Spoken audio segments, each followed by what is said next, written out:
Hello बच्चों, कैसे हैं आप। आज मैं आपके लिए लेकर आई हूँ बाज की कहानी। एक बार एक शिकारी जंगल में शिकार करने के लिए गया। बहुत कोशिश करने के बाद उसने एक बाज को पकड़ लिया। शिकारी जब बाज को लेकर जाने लगा, तब रास्ते में बाज ने शिकारी से कहा, तुम मुझे लेकर कहाँ जा रहे हो। शिकारी बोला, मैं तुम्हें मारकर खाने के लिए ले जा रहा हूँ। बाज ने सोचा कि अब तो मेरी मृत्यु निश्चित है।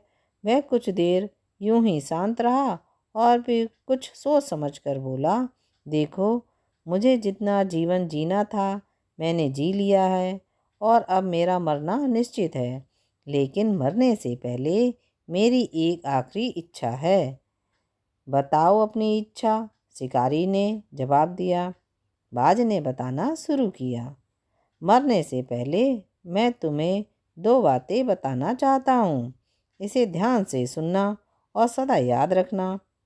पहली बात यह है कि किसी की बातों पर बिना सोचे समझे विश्वास मत करना। और दूसरी बात यह है कि यदि तुम्हारे साथ कुछ बुरा हो या तुम्हारे हाथ से कुछ छूट जाए तो उसके लिए कभी दुखी मत होना। शिकारी ने बाज की बात सुनी और अपने रास्ते पर आगे चलने लगा।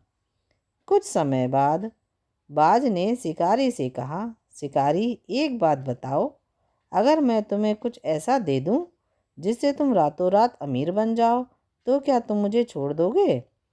शिकारी फौरन रुक गया और बोला, क्या है वो चीज़, जल्दी बताओ। बाज बोला, दरअसल बहुत पहले मुझे राजमहल के करीब एक हीरा मिला था जिसे मैंने उठाकर एक जगह छुपा दिया है। अगर आज मैं मर जाऊं तो वो हीरा ऐसे ही बेकार चला जाएगा। इसलिए मैंने सोचा कि अगर तुम उसके बदले मुझे छोड़ दो तो मेरी जान भी बच जाएगी और तुम्हारी गरीबी हमेशा के लिए दूर हो जाएगी।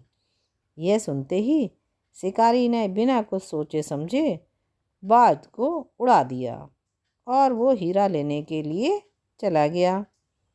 बाज तुरंत उड़कर एक ऊंची पेड़ की डाली पर जाकर बैठ गया और बोला, कुछ देर पहले ही मैंने तुम्हें एक शिक्षा दी थी कि किसी की बातों को का कभी तुम विश्वास मत करना, लेकिन तुमने उस सीख का पालन नहीं किया। दरअसल मेरे पास कोई हीरा नहीं है और मैं अब आज़ाद हूँ। यह सुनते ही शिकारी मायूस हो गया और पछताने लगा। तभी बाज बोला, तुम्हारी दूसरी से भी भूल गए कि अगर कुछ तुम्हारे हाथ से कुछ बुरा हो तो उसके लिए तुम कभी पछतावा मत करना। और यह कहकर बाज बैठा रहा। बच्चों, इस कहानी से हमें शिक्षा मिलती है कि किसी अनजान व्यक्ति पर कभी भी विश्वास नहीं करना चाहिए। आपको कहानी कैसी लगी? अच्छी लगी तो सब्सक्राइब कीजिए, लाइक कीजिए, शेयर कीजिए। कल मिलेंगे नई कहानी के साथ। बाय।